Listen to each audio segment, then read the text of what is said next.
Hey guys, tonight we begin with the far steamier chronicles of medieval bedrooms, where chastity belts were theoretical and reputations were optional. So before you get comfortable, take a moment to like the video and subscribe, but only if you genuinely enjoy what I do here. And let me know in the comments where you're tuning in from and what time it is for you. It's always fascinating to see who's joining us from around the world.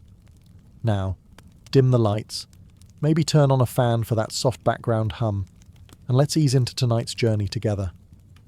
Let's talk about Edward II, King of England, patron of architecture, disastrous military leader, and man so famously uninterested in his wife that medieval chroniclers started getting suspicious.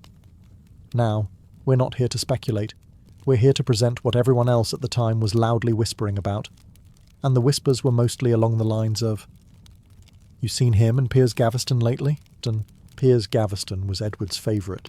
Not like, "he's a loyal advisor" favourite. More like, "Here, take this earldom, my crown jewels, and half the royal treasury" favourite. He dressed better than the Queen, danced harder at parties, and had his own entourage, while Isabella of France, Edward's actual wife, sat there like a forgotten side quest. Edward gave Piers lands, titles, and what historians have politely called conspicuous affection. The barons hated it. Isabella hated it. Honestly, everyone but Edward hated it. And when the nobles finally got fed up and exiled Gaveston, Edward brought him back faster than a teenager unblocking their ex. This happened multiple times. Eventually they murdered Gaveston. Brutally. And you can bet that didn't go over well. Edward didn't exactly learn subtlety. He replaced Gaveston with Hugh Despenser the Younger, another clingy favourite, who quickly achieved unbearable status among the nobility. Same formula. Gifts, titles, cuddles, nationwide resentment. Meanwhile, England was falling apart, Scotland was winning wars, and Edward was busy playing favourites with men who wore more jewellery than their mistresses. His wife, Isabella, not one to be ignored forever, teamed up with her lover Roger Mortimer, invaded England, and overthrew him. They imprisoned Edward and, well, here's where it gets spicy, in a way no one asked for. The rumour, widely repeated by chroniclers who clearly loved drama, is that he was executed by having a red-hot poker inserted where the sun did not shine. No historical confirmation, but the tale stuck, possibly because it felt narratively tidy. In the end, Edward wasn't just known for being a bad king. He became medieval history's cautionary tale about mixing politics with intense public affection, and not reading the room, or the barons, or your very angry wife. If medieval Europe had a celebrity A-lister, it was Eleanor of Aquitaine, Queen of France, Queen of England, patron of poets, mother of kings, and, most importantly for tonight's theme, a woman who lived like the troubadours she funded, with flair, passion, and the occasional scandal that left bishops reaching for their smelling salts. Born around 1122, Eleanor didn't just marry into power. She dragged it home by the beard. She first wed Louis VII of France, a king so pious he probably apologised to candles before blowing them out. Eleanor, on the other hand, liked lively court life, spicy poetry, and men who didn't spend half their time on crusade trying to outpray each other. Their marriage? Awkward at best. While Louis was out crusading, Eleanor allegedly entertained her own ambitions. Rumours swirled about her close friendship with her uncle Raymond of Poitiers. And let's just say medieval chroniclers weren't known for their subtlety. Was there something romantic there? Maybe. Was it enough to make Louis jealous and furious? Definitely. Eventually, the Pope agreed to an annulment, citing consanguinity, which is medieval church code for your cousins, and also this is getting weird. Eleanor, newly single and scandalously empowered, wasted zero time. On her way home, she was nearly kidnapped twice, not for ransom, but for marriage. That's how much of a catch she was. She ended up marrying Henry Plantagenet, the future King Henry II of England. Their union was passionate, political, and eventually a bit stabby. She bore him 8 children, including Richard the Lionheart and John, who would go on to write the Magna Carta by accident, but things soured. Eleanor eventually backed her sons in a rebellion against Henry. When she wasn't leading revolts, she was running her own court in Poitiers, filled with troubadours, rules of courtly love, and the kind of storytelling that would make Netflix blush. To put it mildly, Eleanor had suitors, secrets, and stamina. She wasn't just admired, she was feared, desired, and occasionally excommunicated. If body count included power moves, emotional casualties, and rejected knights who wrote sad poems about her for decades, Eleanor of Aquitaine was undefeated. She lived into her 80s, and by the time she died, she had outlived 2 kings, birthed an empire, and left behind enough rumours to fuel a dozen HBO miniseries. In the long, morally complex annals of papal history, few figures managed to be simultaneously the head of the Catholic Church and the most committed participant in Roman bedroom bingo.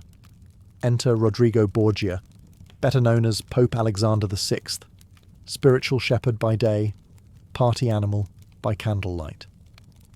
Elected Pope in 1492, Rodrigo wasn't exactly what you'd call subtle. While previous popes tried to keep their affairs under wraps, or at least under tapestries, Alexander said, "What if I didn't?" and proceeded to turn the Vatican into something resembling a high-budget Renaissance soap opera. He had mistresses, children, and favourite cardinals, many of whom shared his last name, because yes, nepotism was basically family tradition. His most famous mistress was Vanoza de Catane, with whom he had several children before he became pope, and kept close after. Then came Giulia Farnese, known in Roman gossip circles as the Pope's bride. Subtle. Among his children were Cesare Borgia, who inspired Machiavelli's The Prince, and Lucrezia Borgia, who inspired every rumour involving poison rings, incest, and medieval mean girl tactics. Were all of those true? Historians say probably not, but did people want them to be true? Absolutely. Alexander's Vatican was filled with art, corruption, wine, feasts, and what some chroniclers delicately called excessive merriment. At one infamous banquet, the Banquet of Chestnuts, guests claimed that dozens of courtesans crawled across the papal floor collecting chestnuts, while clerics judged their agility. No word on the scorecards. And through all of this, Alexander kept his position, smiling, scheming, and occasionally blessing people with the same hands he used to sign off on bribes. His enemies were many, but his influence was greater. He was charming, cunning, and utterly unbothered by the contradiction of running the church like a feudal nightclub. In the end, Pope Alexander died the way he lived, dramatically. Possibly poisoned, possibly by accident, possibly while trying to poison someone else. It's a mystery wrapped in a cassock, drenched in wine, and sprinkled with questionable decisions. If holiness was measured by restraint, Alexander VI would be disqualified. But if the Vatican had a leaderboard for body count, oh, he'd be wearing the tiara and holding the trophy. If medieval Poland ever had a monarch who made his royal court look like the set of a chaotic reality dating show, it was Vladislaus II of Castile. Now don't confuse him with your average love-struck royal. This man didn't just fall for a lady here or there, he fell for entire categories of women, and apparently thought the state treasury existed to support his collection. Vladislaus II, King of Poland and Grand Duke of Lithuania, came to power in the late 14th century and ruled for over 4 decades. Politically, he was quite accomplished. He converted Lithuania to Christianity, forged alliances, and oversaw a dynasty. But romantically, that's where the budget started bleeding. To be fair, he married well. His 4 wives were politically strategic, but beyond the chapel, Vladislaus seemed to have no off-switch. He collected mistresses like some people collect stamps, except stamps don't require dowries, manners, titles, and elaborate fur-lined dresses. By the time he hit his 60s, in an era where most men didn't survive a strong breeze, he was still going strong. One chronicle even mentions that his vigour was unmatched, which is medieval code for he kept the royal bed constantly occupied. His court documents actually list dozens of expenditures labelled gifts for the lady, and no one had the courage to ask which lady. Local nobles started grumbling. Wars, funded, roads, Maybe. But Blonde in Tower 3 just got a ruby necklace and a new winter cottage. It got so bad that by the end of his reign, the kingdom's finances were held together with wishful thinking and delayed payments. He once borrowed money from the church, not for crusades or cathedrals, but to throw a royal ball, likely featuring his entire dating roster. And yet, the people still respected him, partly because he won battles and partly because, well, how do you stay mad at a guy who's broke from buying too many girlfriends matching ponies? In the end, Vladislaus died in bed, shockingly of old age, not exhaustion. His legacy lives on in Polish history, and probably in the financial ledgers marked miscellaneous lady expenses. Before Beyoncé, before Marilyn, before even Eleanor of Aquitaine, there was Theodora, the Byzantine bombshell who went from performing slightly raunchy stage shows to ruling the Eastern Roman Empire. And somehow, she managed to do it all without ever officially inventing a hashtag. Born around 500 CE, Theodora's early resume included a stint as an actress, which in 6th century Constantinople was less Shakespeare in the Park and more lightly veiled striptease with a historical theme. Contemporary historian Procopius, who clearly had feelings, described one of her performances involving geese, stage props, and very questionable metaphors. We'll leave it at that, mostly because we're trying to keep this video from getting demonetized. But here's the twist. Theodora wasn't just dazzling audiences. She was smart, shrewd, and possibly the only person in history who successfully used burlesque to enter politics. Somewhere along the line, she caught the eye of Justinian, heir to the imperial throne. He saw past her, well, theatrical resume, and instead admired her intellect. And maybe her ability to dominate a room without technically holding office. They married, but not before Justinian changed the law so he could marry a woman of her station, which tells you just how much Theodora broke the mould. Once empress, she dropped the feather boas and picked up legal reforms. She passed laws protecting women from trafficking, gave actresses more rights, and even worked on marriage protections. Basically, she turned the palace into a legislative engine, with just the occasional side-eye from the church. Her most iconic moment? The Nika riots of 532, when angry mobs nearly toppled the throne. Justinian wanted to flee. Theodora allegedly stared him down and said, "Purple makes a fine burial shroud." Translation, we die as emperors, or we don't die at all. He stayed. The riots were crushed. The empire was saved by the former Goose Theatre girl. She died relatively young, at around 48. But Theodora's legacy is immortal. A scandalous start, a revolutionary reign, and a middle finger to every nobleman who said she'd never be more than a pretty face. Spoiler, she became Empress of the East. If you've ever wondered how far royal multitasking can go, look no further than Charles II of Naples. A man who somehow managed to collect a hilariously excessive number of children, while juggling more titles than a medieval business card. Charles, who ruled Naples from 1285 to 1309, was supposed to be a pious, strategic ruler, and on paper, he was. He helped solidify Angevin control in southern Italy, wore a crown or three, and even hosted the occasional crusade-adjacent conversation. But when he wasn't busy signing treaties or pretending Sicily wasn't a flaming disaster, he was apparently very busy in other areas. Let's start with the family tree, which looks less like a royal lineage and more like a hedge with no pruning.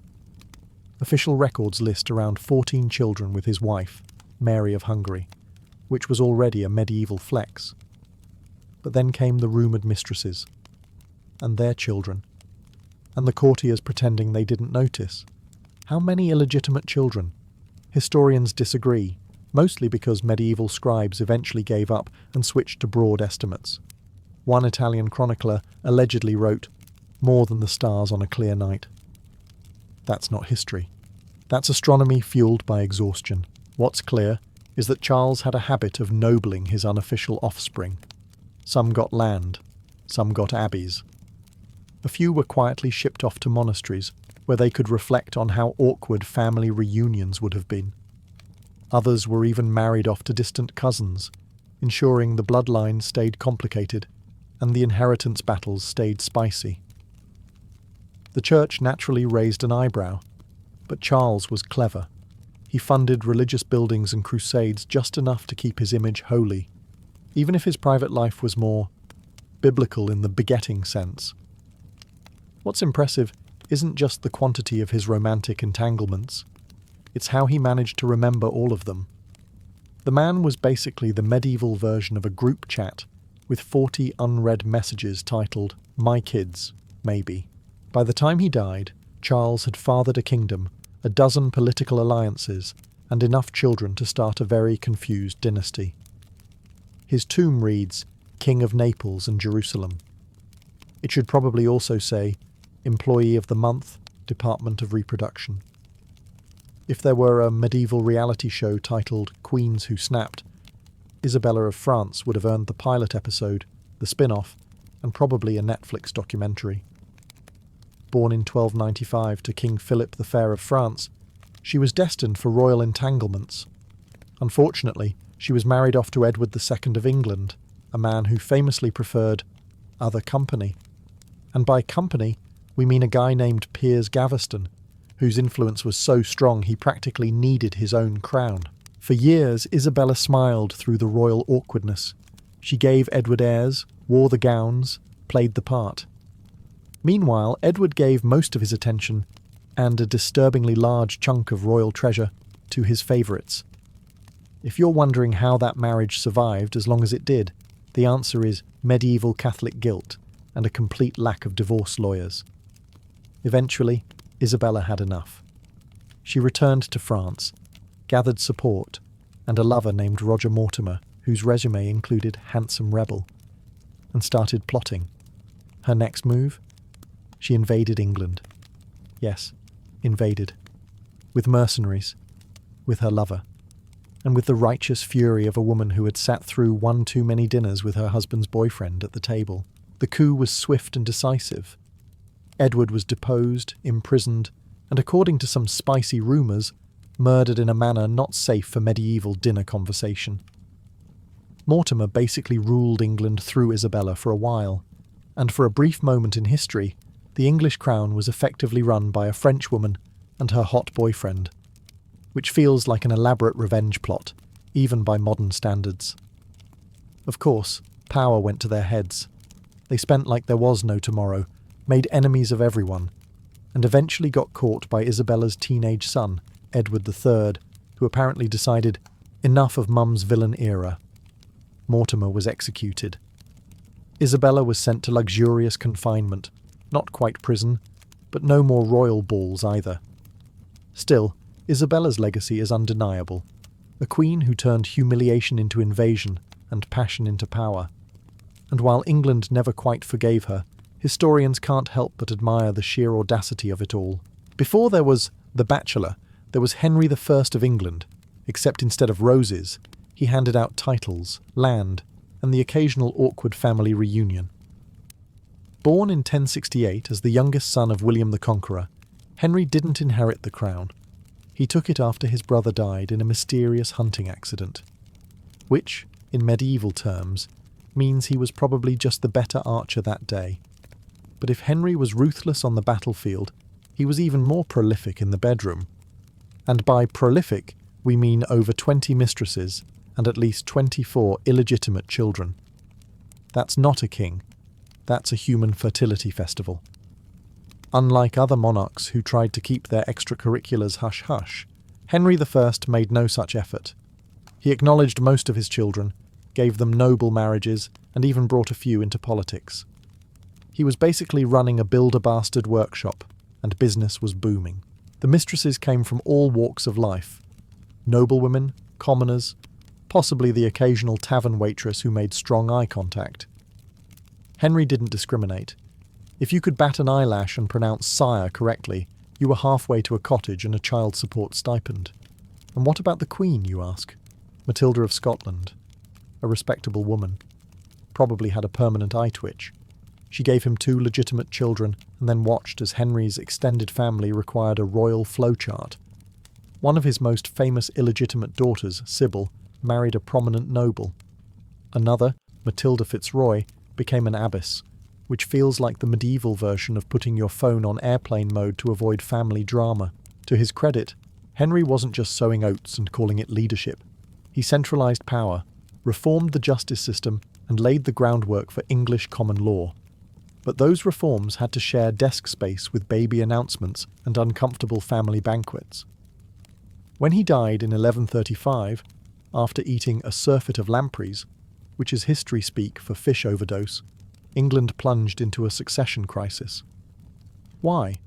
Because his only surviving legitimate son had died years earlier. 24 children and not one could legally inherit the crown. That's almost impressive. Henry I, father of a nation, and half the nobility.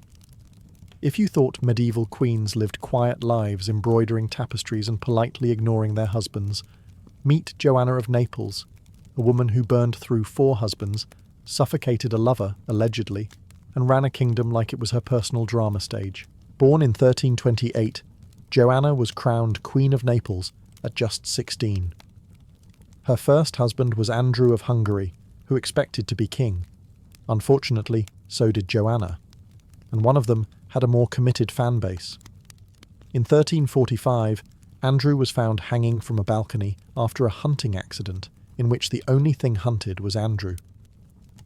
Rumours swirled that Joanna either approved the hit or personally fluffed the pillow. Either way, the message was clear. Do not assume things, especially crowns. She wasted no time mourning. In fact, she remarried almost immediately to Louis of Taranto, who, unlike Andrew, seemed content letting Joanna call the shots, both in politics and, presumably, in bed. Their relationship was passionate and tumultuous, which is medieval code for they probably threw furniture during arguments. After Louis came James IV of Majorca, who had about as much power as a decorative plant. And last but not least, Otto of Brunswick, whose name alone sounds like a backup night in a tavern brawl, not a royal consort. Joanna clearly had a type, ambitious but not too ambitious, or at least easy to unseat. Meanwhile, Joanna had to deal with rival claims to her throne, invasions, excommunication, because the Pope didn't approve of her love life or her politics, or maybe he just couldn't keep up, and constant palace intrigue. Through it all, she remained fiercely in control. People whispered, chronicles judged. Joanna, unfazed, kept ruling and kept marrying.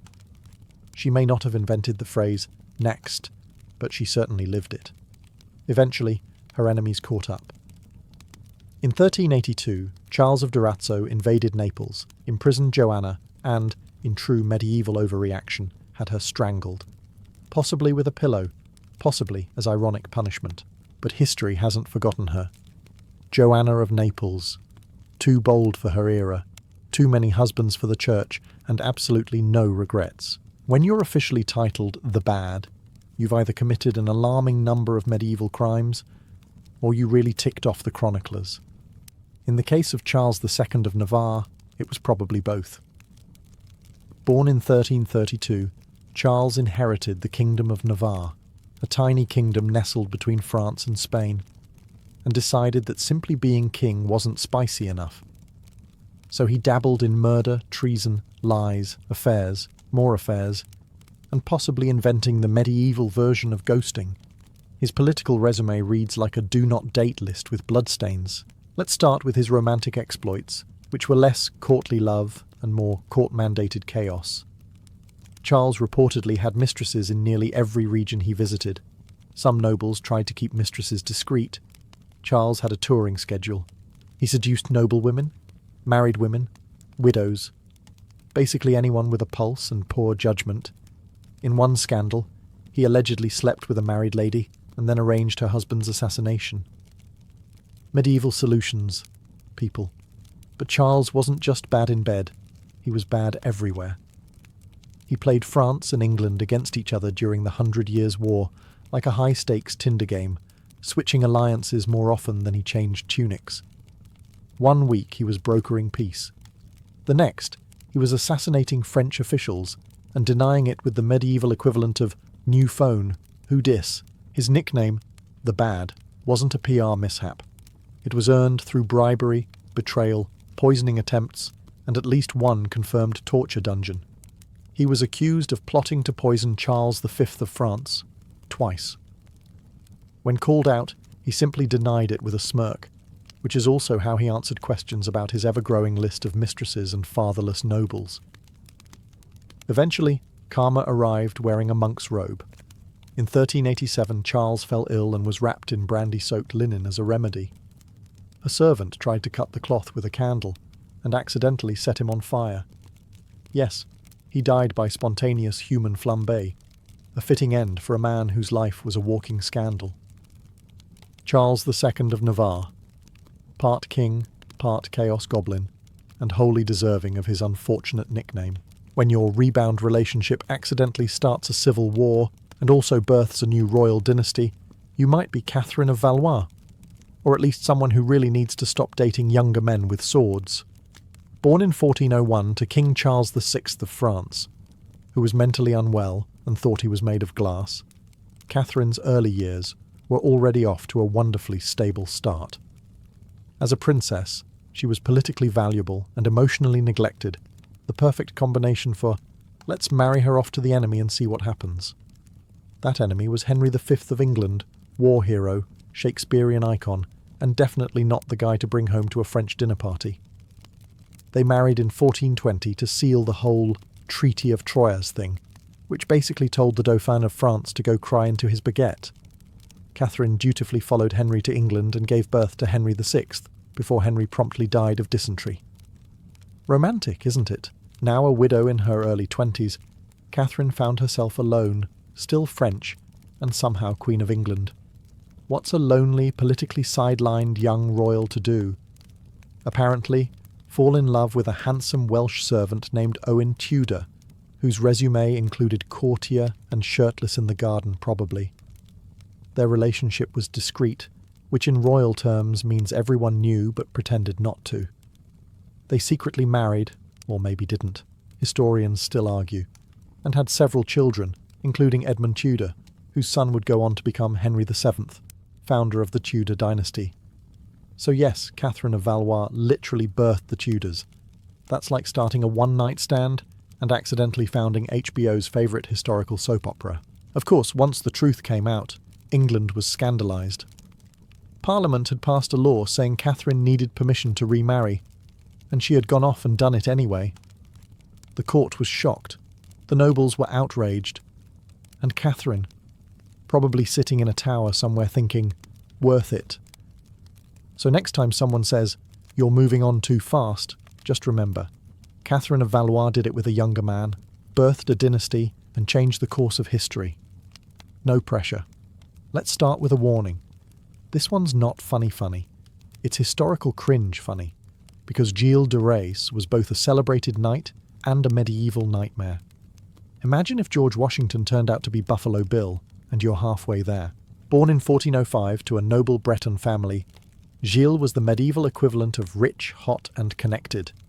He inherited enormous wealth as a teenager, and rose through the ranks as a brilliant military commander, fighting alongside none other than Joan of Arc. Yes, that Joan. For a time, he was one of France's most admired war heroes, the kind of guy you'd name your sword after. But after the war ended, and Joan was famously barbecued by the English, Gilles had a bit of an existential spiral. Most nobles would turn to prayer, politics, or poetry. Gilles turned to alchemical experiments, demonic summoning, and murdering children. Yes, you read that right. From around 1432 to 1440, Gilles de Rais lured in hundreds of peasant children, promising jobs, choir positions, or safe shelter, and then tortured and killed them in what can only be described as medieval horror movie rituals. He didn't just murder them, he ritually dismembered them, often while reciting incantations or demanding demonic favours. Gilles, you see, believed he could unlock hidden knowledge, or gold, by offering the worst bribes imaginable. But here's the baffling part. For years, no one did anything. Because Gilles was a war hero. He built chapels, he funded passion plays, he even had his own fan base. It wasn't until he ran out of money and started selling off church relics and threatening bishops that the church finally decided, Okay, maybe we investigate now. His trial in 1440 was a spectacle. Hundreds of testimonies, graphic confessions. Even Gilles himself eventually broke down, admitting everything, with a theatrical flair that probably earned him a standing ovation in hell. He was executed by hanging and burning, a rare 2-for-1 special, usually reserved for those who really ticked off the church. So yes, Gilles de Rais was popular, and then he was infamous. And now he's a historical warning about giving too many free passes to national heroes with weird basements. Once upon a French court, in the 15th century, a woman walked in, exposed one breast, and somehow became the standard of royal fashion. This was Agnes Sorel, and she wasn't here to play coy. She was here to redefine monarchy. From the side of the bed. Born around 1422 into minor nobility, Agnes was sent to court in her late teens, where she did what every ambitious medieval woman did. Survive, look flawless, and avoid open windows during political scandals. She began as a lady-in-waiting, which basically meant being close enough to power to smell it. And in this case, close enough for King Charles VII of France to notice her and think, well, she seems like good governance material. Charles, still emotionally bruised from the 100 Years' War, and being the guy Joan of Arc had to babysit into action, was deeply taken with Agnes. And rather than sneak around like every other king with impulse control issues, he just made it official. Agnes Sorel became the first woman in French history to be declared the official royal mistress, like being promoted from office fling to salaried chaos. Agnes leaned into her role with the energy of a woman who knew she was both untouchable and magnetic.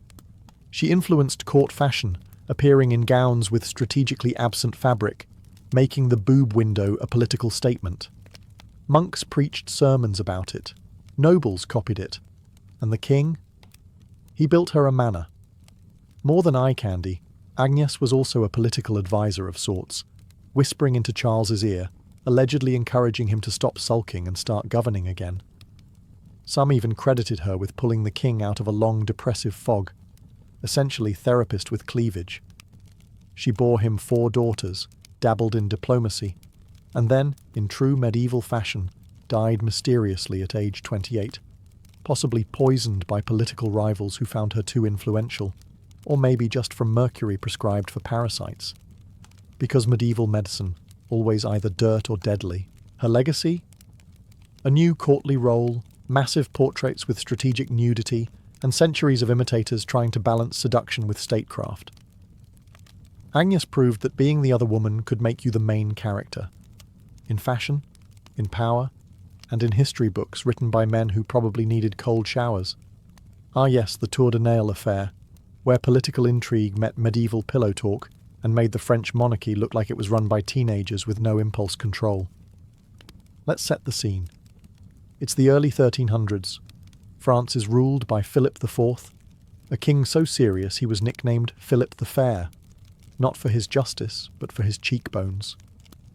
He had 3 sons, and they all got married in what was supposed to be a diplomatic hat-trick of dynastic consolidation.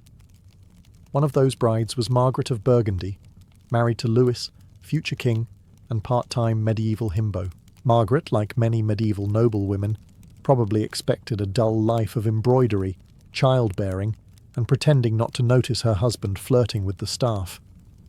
But Margaret had ambitions. She wasn't content with playing queen-in-waiting. She wanted something a bit more thrilling. Enter the Tour de Nesle, a small tower along the Seine that, according to legend, and a lot of gossip, became the secret hookup spot for Margaret and her 2 royal sisters-in-law. Their alleged partners? 2 brothers from a lesser noble family who, unfortunately for them, weren't very discreet. They were seen accepting lavish gifts, like embroidered purses, that happened to be traced back to the princesses. Philip IV, upon learning that his daughters-in-law were playing medieval spin-the-bottle with the help, launched a full-blown investigation. Torture was used, because of course, and the affair blew up bigger than a French battlefield. The 2 brothers were publicly flayed alive and hanged by their armpits. Margaret and her partners in crime were locked in prison, their reputations forever toast. Margaret got the worst of it. She was kept in harsh, solitary confinement, in a freezing tower where even royal blood couldn't buy her a decent blanket. She died a few years later, possibly strangled on royal orders, or possibly from sheer scandal fatigue. The kicker: this salacious scandal helped end the Capetian dynasty. None of the three sons managed to produce a legitimate male heir, leading to the 100 Years' War and the rise of the Valois. If medieval kings were rated on their ability to wage war and make heirs, Alonso XI of Castile would be considered an absolute menace.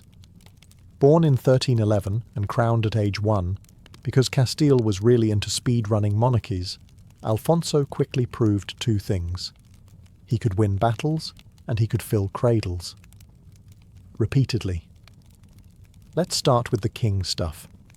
Alfonso was a competent ruler who spent most of his career fighting Moors, rival nobles, and boredom, the trifecta of medieval Castilian life.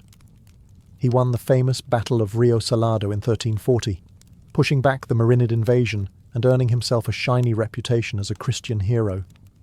You'd think that sort of achievement would satisfy a man. It did not. Alfonso also made it his business, literally, to repopulate the nobility. And unlike other kings who snuck around with their mistresses, Alfonso proudly paraded his favourite, Leonor de Guzman, like she was a court-appointed concubine with benefits. He had 10 children with her. That's not a side hustle. That's a whole department. Meanwhile, his actual wife, Maria of Portugal, was understandably not thrilled. She was supposed to be the queen, not the background character in her own marriage. But Alfonso, in a masterclass of royal audacity, gave his mistress estates, titles, and more attention than the queen ever got. It was basically medieval polyamory with very poor communication. His court tried to intervene. They told him to cut ties with Leonor. Alfonso responded by ignoring them, and, likely, making another baby. Priorities. When the Black Death arrived in 1350, as it does in every medieval story just when things were getting spicy, Alfonso refused to cancel his siege of Gibraltar, because obviously germs feared determination. Spoiler: they did not. Alfonso died of the plague, leaving behind a war, a power vacuum, and more illegitimate children than royal advisors could count without an abacus. But the drama didn't end there. Maria, the neglected queen, outlived him and immediately had Leonor imprisoned and executed. The mistress may have had his heart and half his DNA, but the queen got the last word. Alfonso XI, military hero, fertility icon, and cautionary tale for anyone considering workplace romance on a kingdom-wide scale. High in the rugged folds of Mount Parnassus, Delphi stood as more than just a town. To the Greeks, it was the very navel of the world. Legend told that Zeus, to find the Earth's centre, released 2 eagles from opposite ends of the sky. Where they crossed paths, a stone was placed, the omphalos, the navel stone. That stone rested at Delphi, and from that point, all directions of the earth were said to stretch outward. For the pilgrims who made the journey, there was no mistaking the weight of this place. It was not simply stone and mountain. It was destiny carved into the landscape. At the heart of Delphi stood the Temple of Apollo, a gleaming structure of white marble that caught the sunlight like fire. Columns rose proudly, etched with carvings that spoke of both myth and memory. Yet what gave the temple its true power lay not in its architecture, but in what pulsed beneath it. Cracks in the earth released strange vapours, subtle but intoxicating. To the ancient mind, these were no ordinary fumes. They were the breath of the god himself, the doorway between the human and the divine. Travellers from every corner of Greece and beyond came here. Kings arrived with sacrifices, their treasuries heavy with gold and ivory, seeking favour for wars they had yet to fight. Philosophers and poets carried questions about the nature of life, truth, and fate. Farmers, worn by drought or loss, climbed the mountain steps praying for guidance. Each believed the same thing, that within these walls the voice of Apollo could be heard, not in thunder or fire, but through the quiet, cryptic words of a woman, the Oracle. The setting of Delphi was carefully designed to remind the visitor of their smallness. The path to the temple wound upward, a deliberate climb meant to strip the visitor of pride with each step. On the way, one would pass treasuries built by rival city-states, monuments to victories won, and inscriptions carved into stone that whispered warnings such as, "Know thyself, and nothing in excess."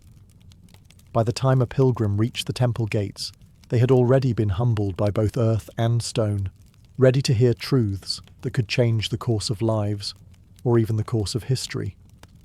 Here, at the world's sacred centre, the Oracle of Delphi awaited. The woman who would become the Oracle of Delphi was not chosen by accident. Known as the Pythia, she was selected with care from among the women of Delphi. She was usually older, past childbearing age, and of unquestioned moral standing. Her life before the temple might have been that of a wife, a mother, or a simple villager. But once chosen, her world changed forever. From that day forward, she ceased to belong to her household or her kin. She became the voice of Apollo, the living bridge between gods and mortals. The transformation into Pythia was not immediate. It began with purification. Before she could even step into the sacred chamber, she bathed in the Castalian spring, whose waters gushed cold and clear at the foot of the mountain. This act symbolized the cleansing of all worldly ties, washing away her past and preparing her for the divine. Afterward, she donned a simple white robe, a crown of laurel leaves upon her head, the tree sacred to Apollo himself. Inside the temple, the Pythia's seat was no throne of gold, but a humble tripod set above the fissures that released the earth's mysterious vapours. There she would sit, clutching a laurel branch in one hand and a bowl of spring water in the other. The atmosphere was heavy, sweet incense, dim light, the echo of hymns sung by temple priests. It was here that the transformation happened. When the vapours rose, the Pythia entered a trance, her breath becoming shallow, her body trembling as if the god himself had stepped inside her.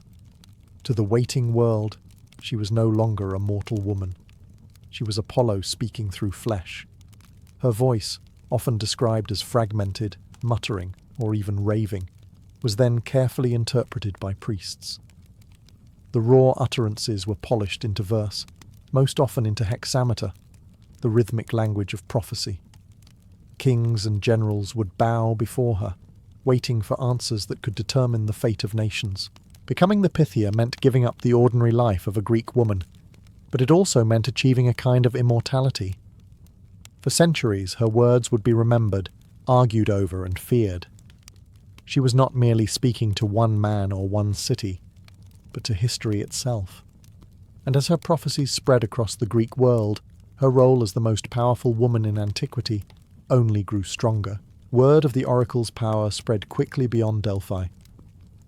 At first, she was the voice of Apollo for nearby villages and city-states, but soon her fame stretched across the Mediterranean. Kings from foreign lands, generals commanding armies, and envoys bearing gifts all made the long journey to the slopes of Mount Parnassus. What made the oracle so extraordinary was not just her ability to answer questions, but the nature of those answers.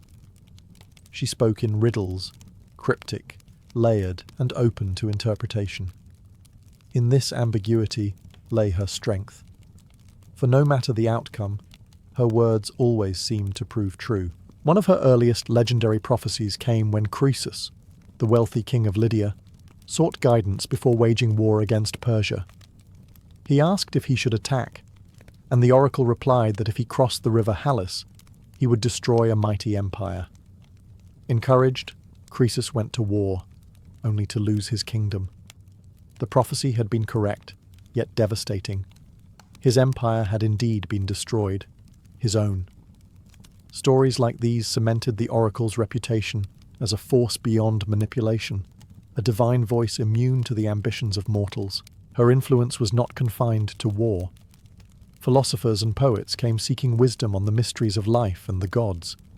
It was at Delphi that Socrates was declared the wisest man in Greece, not because he knew everything, but because he knew nothing. This single pronouncement shaped the path of Western philosophy. Imagine the ripple effect, centuries of thought, debate, and learning, all traced back to a single answer uttered in Apollo's temple. Even city-states consulted her before founding colonies or building laws. When the Spartans prepared for battle, they asked for her blessing. When Athens debated democracy, her words were weighed alongside the votes of men. Her authority was such that leaders often built entire strategies and systems of belief around what she declared. The oracle did not just predict the future, she helped create it. In an age when women rarely held positions of power, the Pythia of Delphi stood apart. Cloaked in divine mystery, she could sway the course of history with a single phrase. To question her was to question Apollo himself, and few dared take that risk. By the 6th century BCE, the oracle was no longer a local curiosity. She had become the beating heart of Greek religion, politics, and philosophy. The Oracle of Delphi did not simply appear before petitioners and speak. Every prophecy was wrapped in layers of ritual, each designed to remind mortals that they stood on sacred ground at the threshold of the divine. From the moment a pilgrim arrived in Delphi, the process began, not with words, but with offerings. To even approach Apollo's temple, a sacrifice had to be made. A goat, sprinkled with cold water, was observed carefully. If it shivered, the sign was favourable. Only then could the petitioner proceed. The supplicant would bring gifts, golden statues, bowls of silver, even entire treasuries dedicated by city-states. These were stored in small buildings lining the sacred way, monuments to human devotion and rivalry. Walking past them was a deliberate act. Every step toward the temple reminded the seeker of Apollo's power and of their own vulnerability. Before entering the inner sanctum, the petitioner underwent purification at the Castalian spring. Cold water washed their face and hands, cleansing them of impurity. The priests, too, prepared with chants and incense, their voices echoing against marble walls. It was a performance both spiritual and theatrical, meant to heighten expectation. By the time the supplicant was brought before the oracle, they were already primed to receive the god's voice. The Pythia herself began with her own purification. She drank from the sacred Cassotis spring, chewed laurel leaves, and burned barley on the altar. Then, dressed in white, she entered the Aditon, the hidden chamber beneath the temple. There, seated on the tripod above the fissures, she inhaled the rising vapours. Witnesses described her breathing quickening, her eyes glazing, her voice breaking into frenzied utterances. To the uninitiated, it was terrifying. To the faithful, it was the god descending into her body. Her words did not come as neat sentences. They poured out in fragments, shouts, whispers, incomprehensible syllables.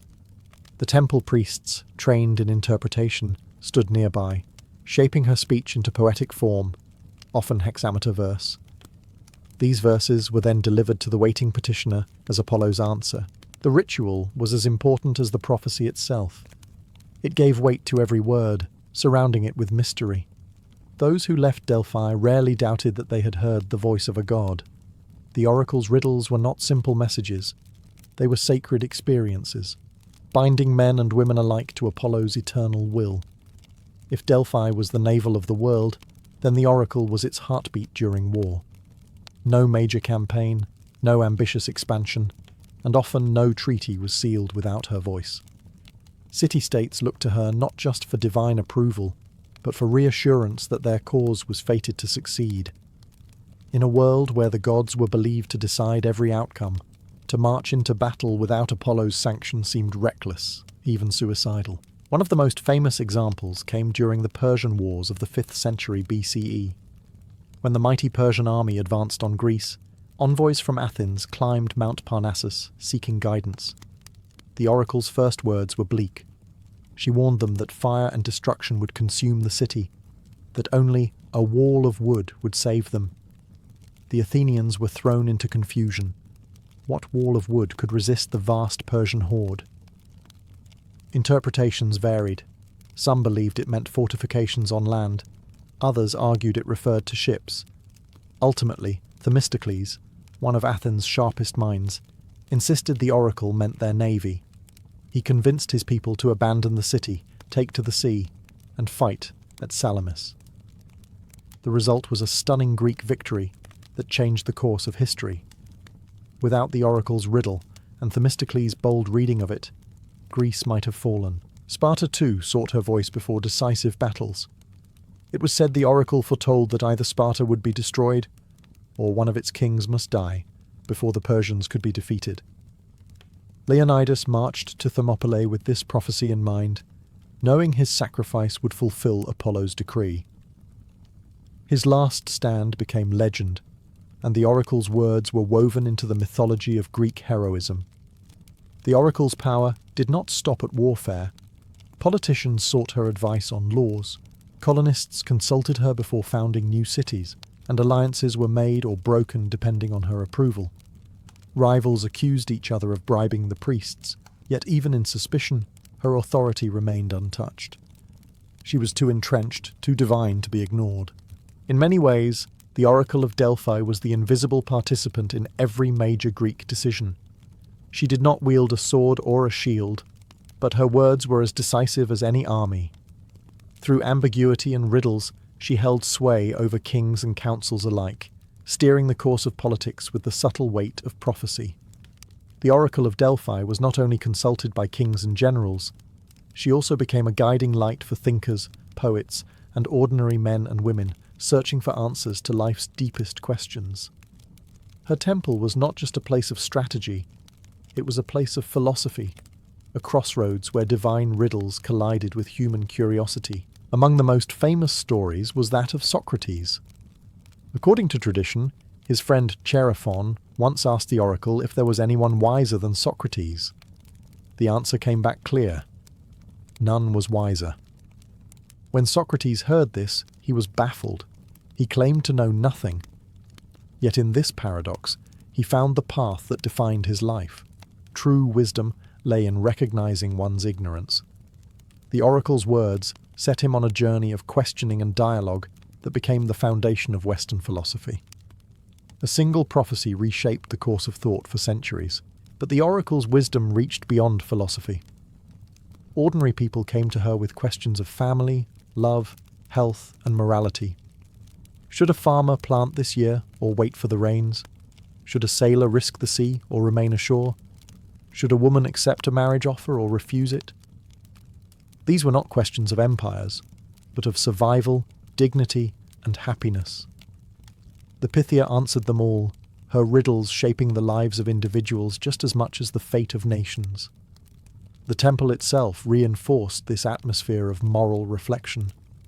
Carved into its stones were maxims that still echo today. Know thyself, and nothing in excess. These simple phrases, tied forever to Delphi, became ethical cornerstones of Greek culture. Visitors left not only with prophecy, but with reminders of restraint, humility, and balance. Artists and poets also sought the oracle's guidance, inspired by her riddles to create plays, poems, and myths that carried her voice beyond the sacred precinct. Her influence bled into Greek theatre, literature, and even architecture, where the sense of mystery and grandeur surrounding Delphi inspired countless works. For over 1,000 years, the oracle stood as a source of wisdom in both the public and private spheres. She was at once a counselor to kings and a confidant to commoners. To sit before her tripod was to stand before the unknown itself, and whether you were a philosopher pondering truth or a farmer fearing failure, the oracle's words carried the same weight. Destiny itself whispered through her lips. By the 5th and 4th centuries BCE, Delphi was no longer just a sanctuary. It had become the spiritual and political crossroads of the Greek world. City-states that feuded endlessly still agreed on one thing: the oracle's voice was supreme. To stand in Apollo's temple was to stand at the center of Hellenic identity, where politics, religion, and culture intertwined. The sacred way that led to the temple became a dazzling display of wealth and rivalry. As Athens, Sparta, Corinth, and Thebes competed for dominance, They built treasuries along the path to house their offerings, gleaming marble buildings filled with gold, silver, and statues. Each city-state sought to outshine the others, not only to honour Apollo, but also to showcase their own power to every pilgrim who passed through Delphi. Walking that path was like strolling through a miniature Greece, each monument a statement of pride and prestige. Delphi's festivals further amplified its fame. Chief among them were the Pythian Games, held every 4 years in honour of Apollo's victory over the serpent Python. These games rivaled even the Olympics, drawing athletes, musicians, and poets from across the Mediterranean. Victors returned home crowned with laurel wreaths, symbols of Apollo's favour. The blending of athleticism, art, and religion at Delphi turned the site into a hub of pan-Hellenic unity, even as rivalries simmered elsewhere. Foreign rulers, too, recognised Delphi's power. Envoys from Egypt, Lydia, and even distant Rome made offerings at the temple. For them, the oracle was not merely a Greek phenomenon. She was a universal voice, a bridge between cultures. When powerful leaders sought legitimacy, they often turned to Delphi, for a favourable prophecy could strengthen their rule just as surely as an army. At its height, Delphi was more than a sanctuary. It was a stage where the drama of the ancient world unfolded. The oracle sat at the centre, her riddles rippling outward to shape politics, philosophy, and culture. The priests maintained order, interpreting her words, recording dedications, and ensuring the temple remained neutral ground. In an age of endless war, Delphi stood as the one place where all Greeks, no matter their city, bowed to the same authority. The height of Delphi's fame was also the height of the oracle's power. Her voice carried not only through the mountains of Greece, but across the known world. To seek her counsel was to seek destiny itself, and for centuries, destiny seemed to reside within Apollo's temple. Great powers rise, and even sacred voices fade. By the time Rome conquered Greece in the 2nd century BCE, Delphi had already begun its long decline. Though the Romans admired Greek culture and often honoured its gods, the oracle no longer carried the same unquestioned authority she once had over the Greek world. Rome was vast, its empire stretching across continents, and the voices of many religions competed within its borders. Still, Roman generals and emperors occasionally made the pilgrimage to Delphi, seeking Apollo's guidance as Greek kings once had. Nero even plundered treasures from the sanctuary, a sign that reverence was giving way to exploitation. The Pythia still gave prophecies, but their scope was narrower. Rome had its own augurs, haruspices, and oracles scattered throughout the empire. What was once the singular voice of destiny became one among many.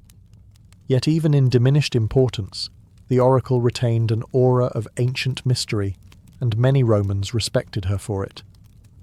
The empire may have eclipsed Greece, but the old traditions refused to die quietly. The real breaking point came with the rise of Christianity. As the new faith spread, it clashed directly with the pagan world. Early Christian leaders saw the oracle as dangerous, a voice not of a god, but of demons. Her influence was chipped away as Christian bishops condemned her rituals and her prophecies. Still, the oracle endured for centuries after Christ's birth, lingering like a shadow of an older age. One famous story tells of the Emperor Julian, known as the Apostate, for his attempts to revive paganism in the 4th century CE. He sent to Delphi, asking for a prophecy to guide his mission. The oracle's reply was grim. "Tell the king, the fair-built hall has fallen. Apollo has no dwelling, nor a prophetic laurel, nor a speaking spring. The voice is stilled." With those words, it was as if Apollo himself had announced his departure. The sacred vapours fell silent, the temple crumbled, and the Pythia's seat remained empty. What had once been the navel of the world was reduced to ruins, its stones scattered, its treasuries looted. The Oracle of Delphi, who for centuries had shaped the fate of kings and philosophers alike, was no more. The age of prophecy had ended, and a new world, dominated by the Christian Church, had begun. Though the Oracle of Delphi fell silent more than 1600 years ago, her voice continues to echo through history. Her temple may lie in ruins, but the power she once wielded is preserved in myth, literature, and philosophy. Few women in the ancient world held such authority, and fewer still shaped the destinies of nations. Even in decline, the memory of the Pythia inspired awe, for she had embodied the bridge between mortals and the divine. Her influence on philosophy remains profound. Socrates' entire method of inquiry, his relentless questioning, his embrace of humility before truth, was sparked by a single Delphic prophecy.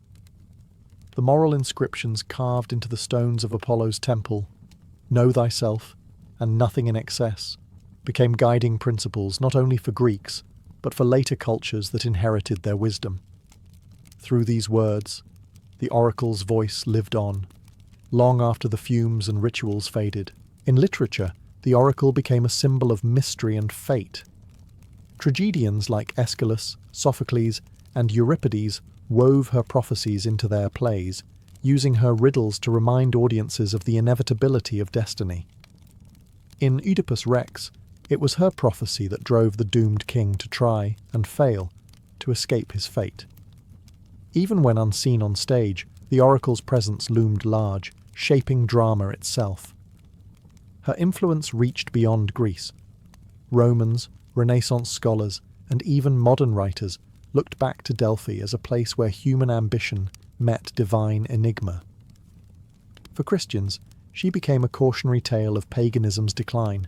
For humanists, she was a reminder of the ancient world's thirst for wisdom. In many ways, the oracle became more powerful in memory than she had ever been in life. Today, visitors walk among the ruins of Delphi, the broken columns and toppled stones, whispering of a world where gods and men once conversed. Though the tripod is gone, and the sacred vapours have vanished, the aura of mystery remains. Tourists, historians, and dreamers alike climb Mount Parnassus to stand where kings once knelt, imagining the trembling voice of a woman speaking in riddles. The Oracle of Delphi may no longer prophesy, but her legacy endures in philosophy, in literature, and in the timeless human desire to seek meaning from the unknown. She reminds us that even in silence, some voices never truly fade. For the Roman soldier, the day did not end when the march was over. In fact, the hardest part often began only after the horn signalled the halt. A legion might cover 15 to 20 miles in a single day, trudging under the Mediterranean sun, or through the mud of northern Europe. Each man carried not just his armour and weapons, but also a heavy pack loaded with stakes for palisades, tools for digging, cooking gear, and personal rations. The Romans called these men muli Mariani, Marius's mules, a testament to how much they hauled on their backs. As the columns slowed, discipline never wavered. This was not a chaotic sprawl of tired men dropping where they stood. Every soldier knew that their survival depended on order, and order began with the camp. For the Romans, safety came not from chance, but from routine. A legion without walls was exposed, vulnerable to ambush, thieves, or sudden attack. But a legion that built its own fortress each night could rest behind ramparts as secure as any permanent city. When the general chose the moment to stop, his surveyors stepped forward. They carried measuring rods and flags, marking out the precise footprint of the camp. To an outsider, it might have looked like a small miracle. An empty field was suddenly transformed into the outline of a fortress. Lines were drawn for the main streets, for the commander's tent, for the storage of supplies, and for the positions of the cohorts. Every man would know exactly where he belonged before the first shovel struck earth.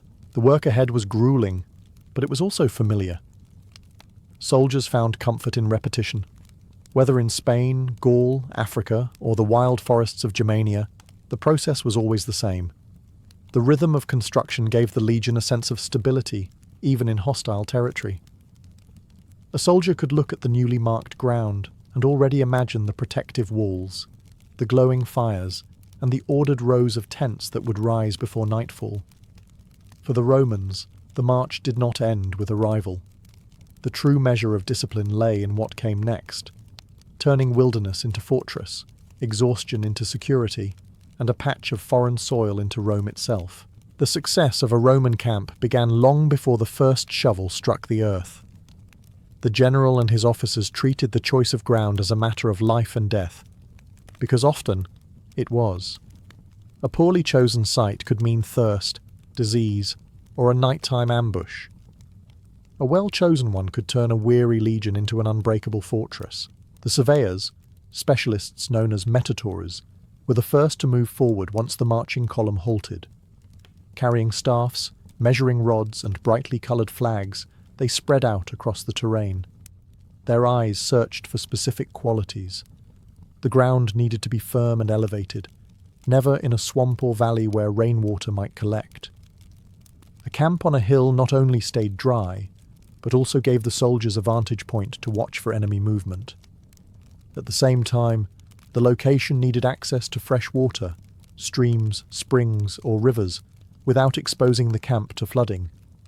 Firewood, too, was considered, for without it, cooking and warmth became impossible, but security was always the top priority. An open field allowed for clear lines of sight, making it harder for enemies to sneak close under cover.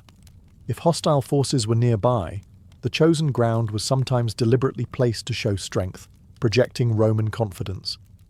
The message was simple: here we stand, and we are ready. Once the site was approved, the metators planted their flags, marking the outline of the camp. This was not done haphazardly. It followed a precise formula. The camp was a square or rectangle, its sides aligned with the cardinal points of the compass. Within moments, the blank landscape was transformed into an invisible blueprint. Soldiers who had never seen this particular field before already knew where their tents would stand, where the gates would open, and where the commander's quarters would rise. This methodical choice of ground was a reflection of Roman discipline itself. Where other armies might scatter in exhaustion, the legions imposed order on chaos. Every patch of earth they touched became part of a greater system. The chosen ground was not just a resting place, it was the foundation for survival and for the projection of Roman power deep into foreign lands. Once the site was marked out with flags, the quiet of the chosen field quickly gave way to the clatter of tools. Every soldier knew what came next. Digging. There was no waiting, no pause to rest aching legs. The legion's security depended on the speed with which they could transform open ground into a defensible fortress. The first task was the ditch, the fossa. Soldiers lined up along the perimeter, each man wielding a mattock or spade.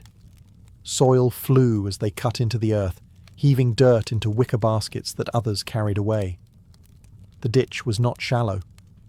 Depending on the situation, it could be as deep as 9 feet and just as wide, steep enough to make a sudden charge nearly impossible.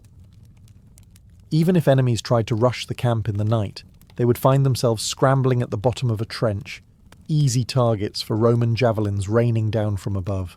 The earth dug from the ditch did not go to waste. It was piled inward to form the agger, a raised embankment that added height and strength to the defences. Into this embankment, soldiers drove sharpened stakes, the pila muralia they carried in their packs. When lined up together, these created a sturdy palisade, a bristling wall of wood that crowned the earthen rampart. The combined effect of ditch, mound, and palisade turned the once open field into a formidable obstacle within hours. Speed was everything. Roman commanders expected a full camp, ditches, ramparts, and palisades in place before nightfall, no matter how far the army had marched. The discipline behind this routine was unmatched in antiquity. Other armies might collapse in exhaustion, leaving themselves exposed, but the Romans understood that fatigue was a lesser enemy than surprise. Their walls gave them not only safety, but also peace of mind, allowing soldiers to sleep knowing they were protected. The sound of construction became a familiar rhythm, shovels striking earth, stakes hammered into place, orders shouted by centurions. What might have seemed like a back-breaking chore to outsiders was, for the legionary, as natural as sharpening a sword. By nightfall, where there had been nothing, there now stood a fortress. Trenches dug, walls raised, and the outline of a Roman city taking shape. The transformation was so swift, so methodical, that enemies often marvelled at how an entire army could vanish into a fortified stronghold in the span of a single evening. With the defences rising around them, the Romans turned inward to shape the heart of the camp.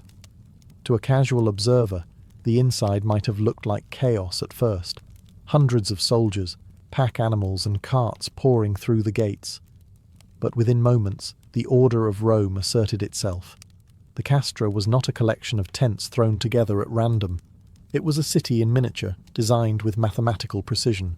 At the very centre of the camp was the praetorium, the commander's tent. This was no ordinary shelter. Large, spacious, and commanding, it symbolised the authority of the general and acted as the nerve centre for the entire legion. Around it stretched an open space called the Forum, where standards were planted and announcements made. Here, soldiers gathered for speeches, punishments, or the distribution of supplies. Two main roads cut across the camp, the Via Praetoria, leading from the main gate to the commander's tent, and the Via Principalis, crossing it at a right angle. These streets gave the camp a spine of order, dividing it into sections much like a Roman town. Smaller lanes branched off to connect rows of tents, ensuring that every man knew where to find his place. The soldiers' quarters lined the grid in neat rows. Each contubernium, a group of 8 soldiers, shared a leather tent, their gear stacked neatly inside. Behind them, a shallow trench was dug to drain rainwater away, keeping their temporary homes dry. Larger spaces were reserved for the cavalry and artillery, whose equipment required more room. Nearby, storage areas held food, weapons, and spare supplies, carefully guarded and inventoried. Special sections were set aside for craftsmen, cooks, and medics. The camp even had designated areas for latrines, dug deep to reduce the spread of disease. An early example of Roman practicality. Animals, too, had their space, stabled near the gates so they could be brought out quickly when needed. Nothing was left to chance. Every cohort, every officer, every servant had a precise place marked in the invisible blueprint laid out by the surveyors. The effect was astonishing. By nightfall, what had been empty ground in the afternoon was now a walled city with streets, squares, and neighbourhoods. To the legionary, this order was more than convenience. It was reassurance. No matter how far they marched, or how strange the land, they could always walk into camp and feel at home. As the sun dipped behind the hills and the campfires began to glow, the Roman camp did not sink into silence. Discipline demanded that the Castra remain as vigilant at night as it was busy during the day. Behind the safety of ditches and palisades, order continued, organised, deliberate, and relentless. The first task of the evening was setting the guard. Each cohort drew lots to determine which men would serve as sentries during the night. No one was exempt. Every soldier eventually faced his turn on the perimeter. To neglect this duty was unthinkable. A guard who fell asleep at his post could doom the entire legion. The punishment was brutal, death, often by being clubbed to death by his fellow soldiers. It was a grim reminder that the safety of thousands depended on the vigilance of a few. The watch was divided into shifts, or vigiliae, each lasting about 3 hours. Trumpet blasts signalled the changing of the guard, ensuring that every soldier knew when his time had come. The sentries took their positions along the ramparts, at the gates, and in the watchtowers built from timber. Their eyes scanned the darkness for any sign of movement, ears tuned for the faintest rustle. To be a Roman sentry was to live suspended between exhaustion and alertness, knowing that enemies might strike at any hour. Inside the camp, order was just as strict. The main gates were locked and secured. Patrols moved silently through the streets, checking that no one strayed where they did not belong. Fires were kept controlled, their light carefully managed so as not to reveal too much to outsiders. Even in rest, the Romans sought discipline. No drunken chaos, no disorderly noise, just the low murmur of men eating, sharpening weapons, or whispering before sleep. The general, too, did not rest in idleness. He and his officers might meet in the praetorium, reviewing the day's march, planning tomorrow's route, or considering intelligence of enemy movement. The camp was not only a fortress, it was a command centre, humming with quiet but purposeful activity. To an enemy approaching in the dark, the Castra was a daunting sight. Ramparts bristling with stakes, shadows of watchmen pacing, the glow of countless fires behind fortified walls. It was a reminder that the Romans did not simply camp, they created security itself. The night was theirs because vigilance never slept. As the first light of dawn crept over the horizon, the Roman camp stirred to life with the same discipline that had shaped its creation the night before. A trumpet's sharp call broke the silence, signalling that the new day had begun. For the legionary, there was no slow awakening, no lazy stretching around the fire.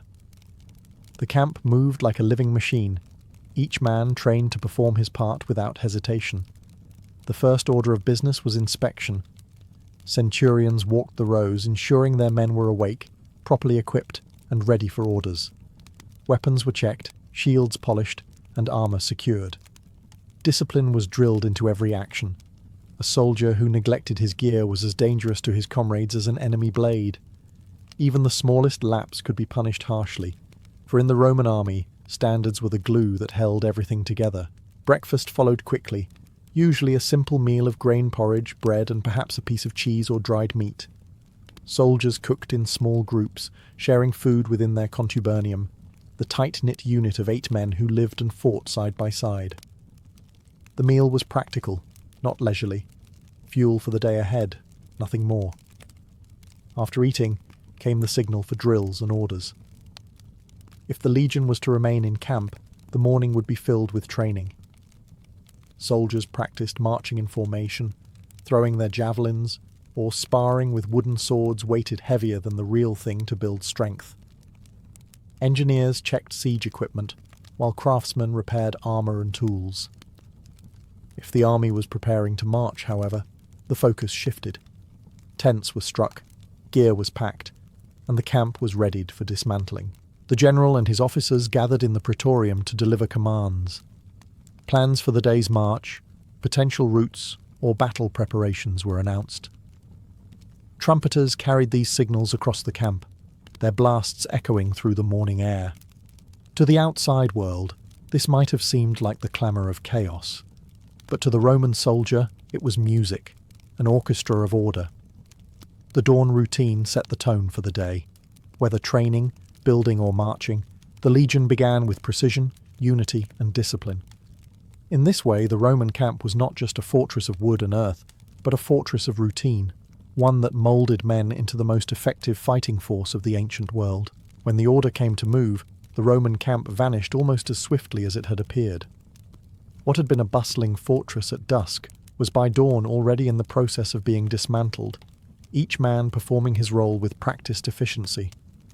For the legionary, this was routine, another chapter in the endless rhythm of march, build, defend, dismantle, and march again. The first step was striking the tents. Each contubernium worked together, carefully folding the heavy leather sheets and packing poles and ropes. Nothing was left behind. Discipline demanded that the camp's footprint vanish with the army. Fires were doused, ashes scattered, and trenches filled in. The ground might still bear scars of digging, but to an approaching enemy, the Romans left little of use. Next came the palisades. The wooden stakes that had bristled along the ramparts the night before were pulled from the earth, cleaned and bundled. Each soldier carried a share, just as he had carried them the day before. These stakes, along with shovels and tools, were as vital to the legion as swords and shields. Without them, the army would be naked at night. Roman strength lay not only in its weapons, but in its ability to create fortresses wherever it went. Supplies were loaded onto wagons and pack animals. The quartermasters oversaw the process with strict attention, ensuring that food, weapons and equipment were balanced across the baggage train. Order of march was carefully arranged. Scouts and cavalry led the way, followed by engineers, then the legions in disciplined columns. The baggage train and camp followers travelled in the middle, protected by soldiers on all sides, while rear guards kept watch against ambush. Before leaving, officers inspected the site one final time. Nothing of value was to fall into enemy hands. Even waste was buried, partly for sanitation, partly to deny enemies the chance to track the legion by its refuse. The Romans moved like a tide, sweeping in, reshaping the land, and then receding, leaving little more than memory. When the trumpet sounded, the legionaries hoisted their packs and fell into formation. The camp that had been their home, their fortress, and their protection disappeared behind them. Ahead lay another day's march, and by nightfall, another field would be transformed into Rome. The cycle continued, as endless and disciplined as the empire itself. Though the nightly camp routine was a cornerstone of Roman discipline, not every situation followed the same script. The legions were nothing if not adaptable, and special circumstances often forced them to adjust their castra to suit the demands of terrain, season, or strategy. One such circumstance was the winter camp, the hiberna. Unlike the temporary fortresses built each evening, the hiberna were meant to last for months. Constructed in colder regions like Germania or Britannia, these camps had more permanent features. Huts of timber and stone replaced leather tents. Deeper ditches and stronger walls were dug, and granaries were built to store the season's supplies. These camps became small towns in their own right, complete with workshops, stables, and even bathhouses, reminders that Roman comfort could be carved into the harshest frontier. During sieges, the camp took on a different form entirely. If a legion encircled a city or fortress, it would build not just one camp, but often a ring of them, connected by ditches and walls that both protected the Romans and hemmed in their enemies. These camps might last weeks or months, sometimes longer than the city under siege itself. Here, engineering genius came to the fore. Towers, siege ramps, and supply depots were integrated into the camp's design, turning it into a vast war machine bristling with intent. Emergencies called for another layer of adaptation. If a sudden threat loomed, the legions could raise a camp in astonishing speed, sometimes in less than 2 hours. In these cases, the ditch might be shallower and the palisade rougher, but the principle remained the same. Never rest without defences. Even under ambush, Roman soldiers instinctively sought to impose order on chaos, creating barriers with wagons, stakes, or anything at hand until the full castra could be built. Geography, too, demanded flexibility. In rocky terrain where ditches could not be dug, walls of piled stone substituted. In deserts, water sources dictated layout, and tents clustered tightly around wells. Wherever they went, the Romans reshaped the land to suit their needs, but always within the disciplined framework of the castra. These adaptations proved the genius of Roman military culture. The camp was not a rigid formula, but a living system, able to flex under pressure without breaking. Whether in winter cold, siege warfare, or sudden danger, the Romans always built their fortress. To them, safety was not luck. It was labour, discipline, and the certainty of routine. The Roman camp was more than a nightly fortress. It was a statement of power, order, and identity. Wherever the legions marched, they carried Rome itself into foreign lands. The castra was not simply a place to rest. It was the embodiment of Roman discipline, repeated so often that it became second nature to every soldier. And when the empire expanded, the traces of these temporary fortresses became permanent marks on history. Many Roman towns and cities began as camps. The grid layout of streets in places like Cologne, Vienna, and Chester can still be traced back to the design of a legionary castra. What was once the Via Praetoria became a main thoroughfare. The Praetorium evolved into a civic centre, and the regular rows of tents turned into city blocks. In this way, the Roman way of war left behind not only ruins of walls and forts, but entire urban landscapes. The legacy of the camp also shaped military thinking for centuries to come. Medieval armies, though far less disciplined, often imitated aspects of Roman encampments, raising palisades and digging ditches whenever possible. Even in modern military practice, the principle of securing a defensible base before rest echoes the lessons of the Roman castra. Safety through preparation remains a universal law of war, but the true genius of the castra lay in what it revealed about the Roman mind. it was not enough to fight bravely or win battles. To be Roman was to impose order, to turn wilderness into structure, and to never allow chance to dictate survival. Every ditch dug, every stake driven, and every street marked in the dust was an act of civilization as much as an act of war. For the legionary, the camp routine was tedious, backbreaking, and relentless. Yet it was also the foundation of his security. Behind those walls he could eat, sleep, and prepare for the next day's march. In the long years of campaigning, the Castra became as familiar as his shield, a constant reminder that wherever he went, Rome went with him. Today, archaeologists still uncover the outlines of these temporary cities. Faint ditches, remnants of stakes, and the telltale grids carved into the earth. They are silent testimonies to a discipline so ingrained that it built empires and left traces lasting 2,000 years. The Roman camp was never just routine, it was Rome itself, rebuilt each night and carried into eternity. The life of a Roman recruit usually began far from the battlefield. Most of the men who would one day march beneath the legionary standards were ordinary youths drawn from the soil of Italy or the provinces. Some came from quiet farms, where they had spent their lives behind a plough, hardened by work, but untouched by the discipline of military order. Others came from the bustling city streets of Rome itself, where poverty was common, and the lure of steady pay and the promise of bread and coin tempted many to enlist. For the poor farmer, enlistment meant relief from endless toil with little reward.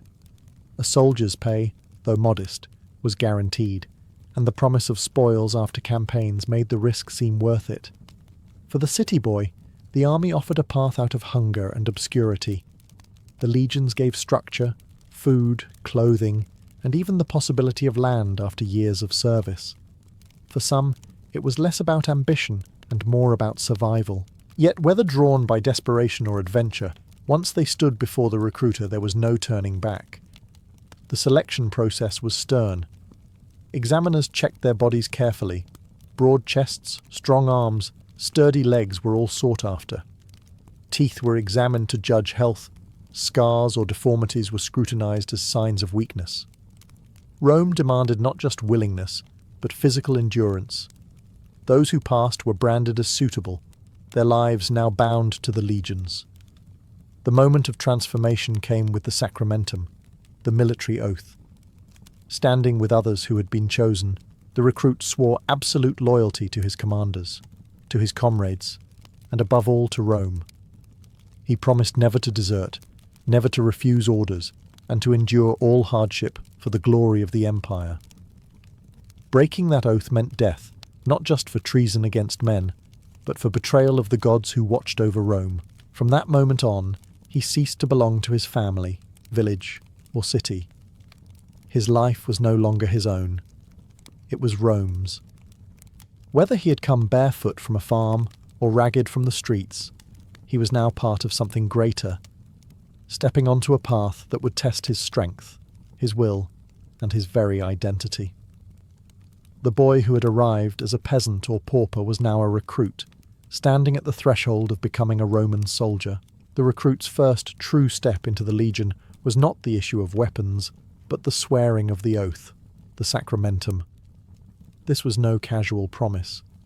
It was a sacred vow before the gods, binding the soldier to absolute loyalty.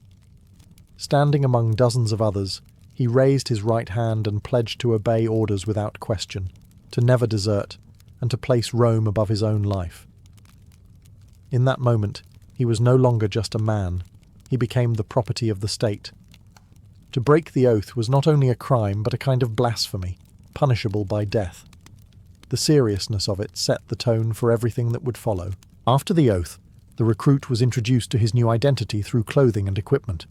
At first, he did not receive the polished armour and gleaming helmets we imagine from Roman statues. Those were earned. Instead, the young recruit was issued the basics: a simple tunic, heavy hobnailed sandals called caligae, and a belt that marked him as a soldier. This belt, often decorated with metal fittings, was more than practical. It was a visible badge of his new life. a reminder that he was no longer free to wander as he pleased. The uniform was not about comfort. The sandals were sturdy but unforgiving, designed for endless marching across dirt roads and rocky ground. The tunic was plain and rough, built for durability, not appearance. The recruit might have looked far from the image of a seasoned veteran, but that was the point. Rome stripped away his old identity and replaced it with one rooted in uniformity. From this moment onward, he was indistinguishable from his fellows, just another cog in the great machine of the legion. Weapons, too, were issued, but not the gleaming steel of legend. At first, he was handed weighted wooden swords and javelins, heavier than the real thing. This was a deliberate cruelty, designed to make training harder than battle. His hands blistered, his shoulders ached, but in time, his body adapted. By the time he held real weapons, they would feel light in comparison. Clothed, armed, and bound by oath, the recruit was reborn. He was no longer farmer or city dweller. He was a legionary in training, ready to be broken down by discipline and built back up as part of Rome's most feared force. The transformation had only just begun. If the oath and uniform stripped a recruit of his old life, training stripped him of his softness. From the moment he entered the training grounds, the true purpose of Rome's discipline revealed itself: to break ordinary men and rebuild them as warriors of iron. There were no shortcuts. A recruit who could not endure would be cast out, humiliated, or left behind. The first lessons were not about glorious charges or heroic combat. They were about standing, marching, and obeying without hesitation.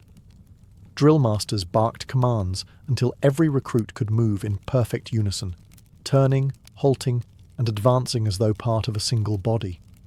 To stumble was to be struck. To disobey was to be punished. The legion thrived not on individual skill, but on collective precision. Weapons training came next, though not with steel. The recruits were handed wooden swords, rudis, and wooden javelins, pila, each made deliberately heavier than the real thing. Day after day, they hacked at wooden posts set in the ground, striking again and again until their arms burned and their shoulders screamed with pain. A recruit who thought he was strong soon learned that Rome demanded more. When at last he was allowed to hold a real sword or spear, it felt almost weightless, a reward for his suffering. Marching was another torment. Recruits were driven on forced marches carrying full packs, up to 90 pounds of gear, sometimes covering 20 miles in a single day. Roads, fields, hills, it made no difference. The legion had to move like a machine, and every recruit had to prove he could keep pace. Fall behind, and the punishment was as brutal as the march itself. Physical conditioning never ended. Running, swimming, digging trenches, and building camps were all part of daily life. Wrestling and mock battles toughened their bodies and sharpened their reflexes. Even the simplest tasks, lifting, carrying, stacking, were drilled into them until every movement became instinct. Discipline was harsher still. Laziness, drunkenness, or cowardice was met with public humiliation or savage punishment. Rome believed that fear was as important a teacher as hunger or fatigue. A recruit learned quickly that pain came not just from the enemy, but from within his own ranks if he failed. The brutal training regime was relentless, but it worked. By the end, the boy who had once wielded a plough or loafed in the streets was gone. In his place stood a man forged in hardship, a soldier ready to fight, not as an individual, but as a part of Rome's indestructible war machine. If training hardened the body, discipline hardened the spirit. For the Roman recruit, punishment was not an occasional threat, it was the foundation of military life. The army demanded absolute obedience, and every man quickly learned that failure to obey meant pain, shame, or even death. The smallest offences brought swift correction. Arriving late for roll call, mishandling a weapon, or failing to keep armour polished could mean beatings with sticks or whips. A soldier might be ordered to carry double rations of grain, dig extra ditches, or stand guard without rest. These punishments were not just about the individual. They reminded everyone else that mistakes were intolerable. The legion was a machine, and a weak cog endangered the whole. But when offences grew serious, punishments became terrifying. Cowardice in battle, disobedience in the field, or theft from comrades were considered crimes against the legion itself. One of the most dreaded punishments was fustuarium, death by clubbing, often carried out by the offender's own comrades. It was brutal, but it reinforced the message. The legion was sacred, and no man could endanger it without paying the ultimate price. The most infamous punishment was decimation. If a unit collectively disgraced itself by mutiny, desertion, or disgraceful retreat, the entire group was lined up, and 1 in every 10 men was chosen by lot to be executed by their fellows. The survivors, bloodied and shaken, carried the memory forever. Decimation was rare, but the fear of it haunted every soldier, ensuring loyalty not only to commanders but to each other. Discipline extended even to daily routines. Recruits were taught to maintain spotless equipment, to obey orders instantly, and to never question the chain of command. Centurions, the backbone of Roman discipline, enforced this with unflinching severity. They carried vites, vine staves, as symbols of authority, and were quick to use them on the backs of slackers.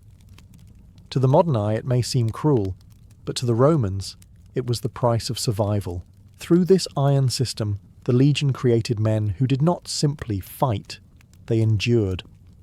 A recruit learned that pain, hunger, and fatigue were temporary, but dishonour was permanent.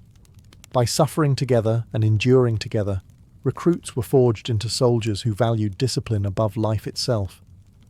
Rome's strength lay not only in its weapons or tactics, but in this culture of unyielding order. Life as a Roman recruit was not all drills and punishments, though it often felt that way.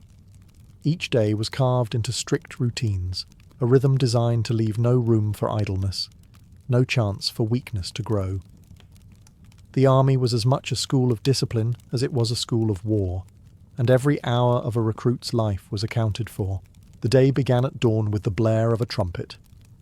Recruits rolled out of their tents, tightened their belts, and assembled in formation for inspection. Centurions paced the lines, scanning for unpolished armour, loose straps, or sluggish movements. Even before breakfast, discipline was enforced. A recruit learned quickly that appearances mattered. Order and readiness were the army's first weapons. After inspection came a simple meal, bread, porridge, or dried rations eaten with fellow contubenales, the small band of 8 men who shared a tent and lived as a family unit. These bonds were vital, for each man's survival depended on the reliability of the others. Once the meal was finished, the real work of the day began. Morning hours were usually reserved for weapons training. Recruits practiced with their heavy wooden swords and javelins, striking posts until their muscles ached. Others drilled in formation, marching in step, executing turns, and learning to respond instantly to shouted commands or trumpet blasts. Endurance exercises followed, running, swimming, and wrestling to toughen the body. Sweat was constant, blisters inevitable, but there was no pity. Afternoons were often devoted to labour. Recruits dug ditches, cut timber, carried stones, and built practice camps. These tasks were not only training but preparation. A soldier needed to be as skilled with a shovel as with a sword, for Rome's strength lay as much in her fortified camps as in her battle lines. Evening brought another meal, followed by lighter duties, cleaning weapons, repairing equipment, or standing guard shifts. The camp quieted under watchful eyes, but recruits rarely enjoyed leisure. Even when not ordered to labour, they knew that any lapse could be punished. By nightfall, the day's rhythm left the recruits exhausted but stronger. Every sunrise began the cycle again. Inspection, training, labour, discipline. The routine was relentless, but its purpose was clear. By stripping away comfort and enforcing order, Rome reshaped raw youths into hardened legionaries who could march, fight, and endure without hesitation. A Roman recruit was not trained to be a lone warrior. He was trained to be part of something larger, a machine of flesh and iron known as the legion. Individual bravery was valued, but discipline, unity, and loyalty to comrades mattered far more. From his first day, every lesson pressed this truth into the recruit's mind.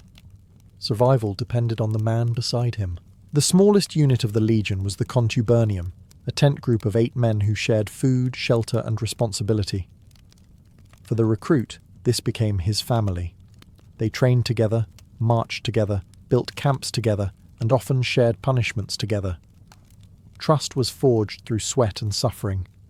If one man faltered on a march, the others bore his burden. If one man shirked duty, all paid the price. Through this, the recruit learned that his actions were never his alone.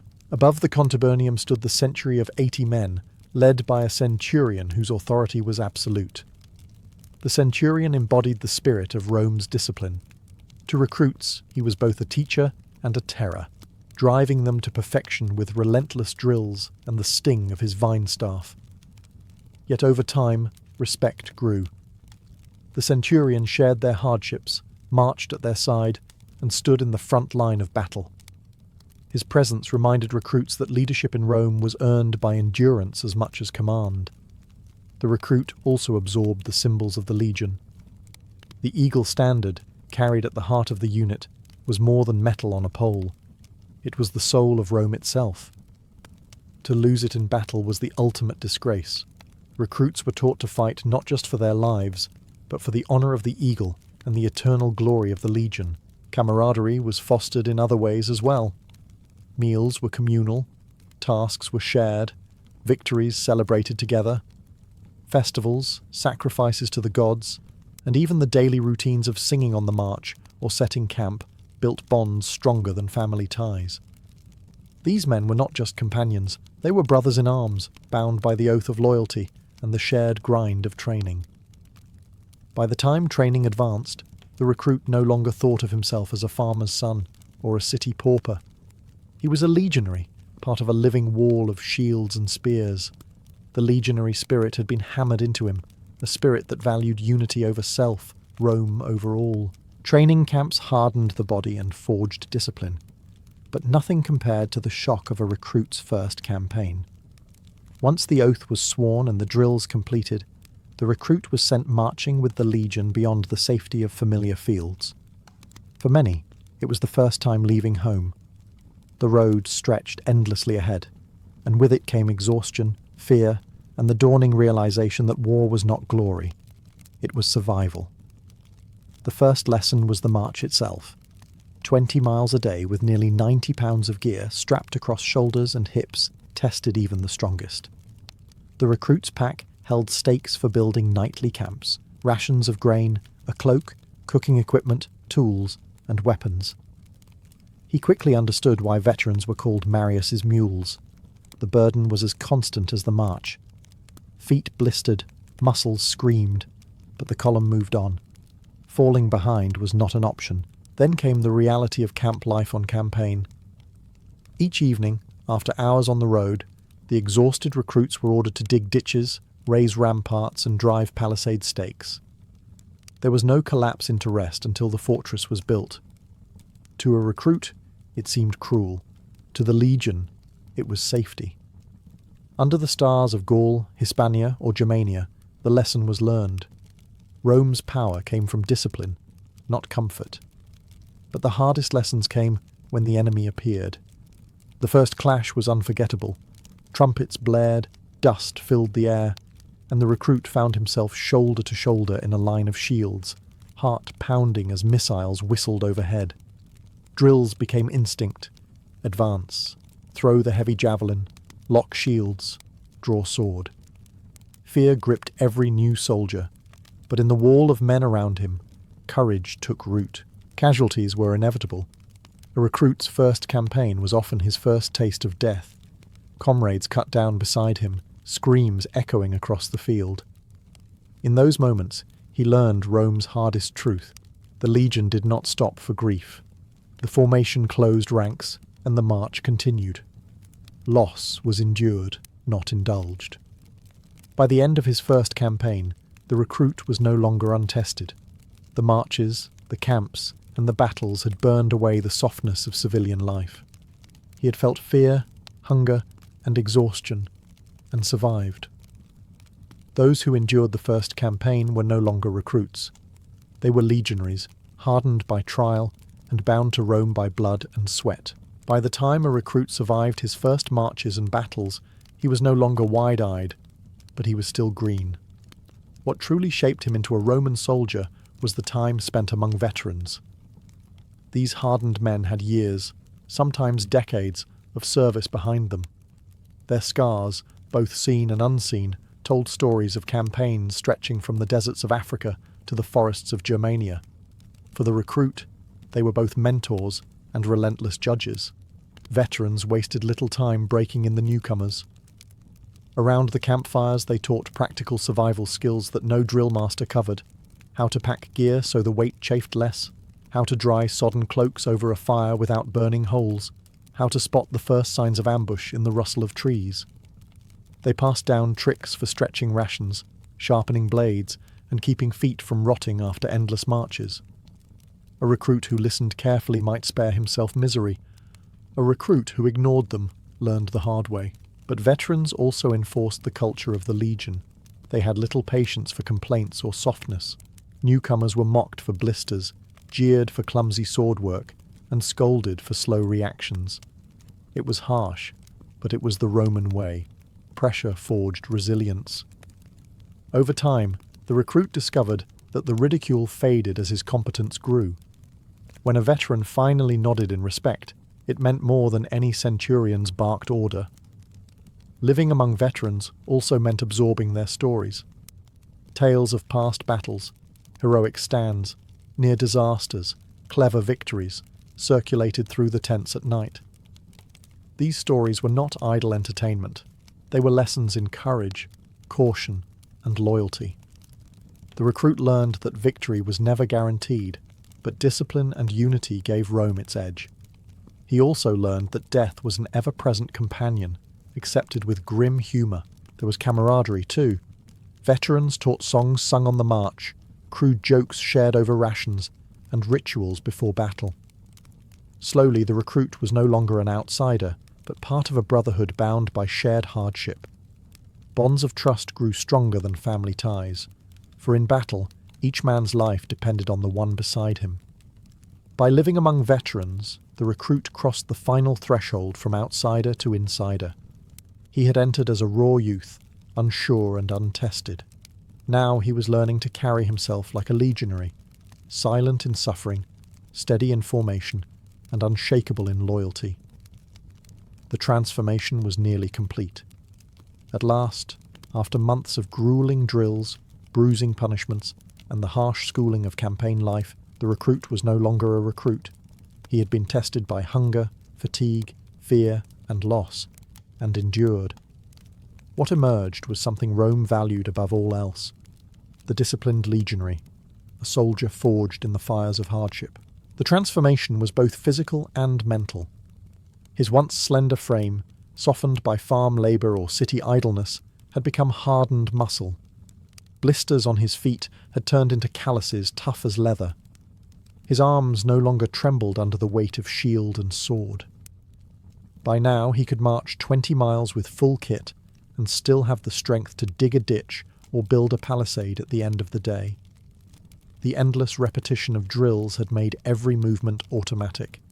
Throwing the pilum, raising the shield, thrusting the gladius, all without thought, as natural as breathing. Mentally, he had been reshaped by discipline.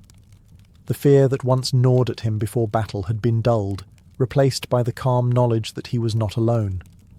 He stood as part of a wall of men, each shield locking with the next, each sword moving in rhythm. The recruit's old individuality had been stripped away, but in its place came something greater, the collective identity of the legion. He was no longer simply Marcus the farmer's son or Lucius the street urchin. He was a Roman soldier. Recognition of this new status often came in small ways. A centurion might finally address him without disdain. Veterans who once mocked his blunders now trusted him to hold the line. He received his full set of arms and armour: helmet, mail or segmented cuirass, shield emblazoned with the legion's mark. Clad in steel and carrying the eagle's honour on his shoulders, he looked every inch the image of Rome's might. The making of a legionary was never gentle. It was a process of breaking and rebuilding, of stripping away weakness until only iron remained. Yet the rewards were clear: steady pay, the prospect of land after service, and above all the pride of knowing he was part of the greatest military machine the world had ever seen. For Rome, the recruit's journey ensured that the legions remained unshakable. For the man himself, it marked the end of boyhood and the beginning of a life defined by loyalty, endurance, and the eternal march of empire.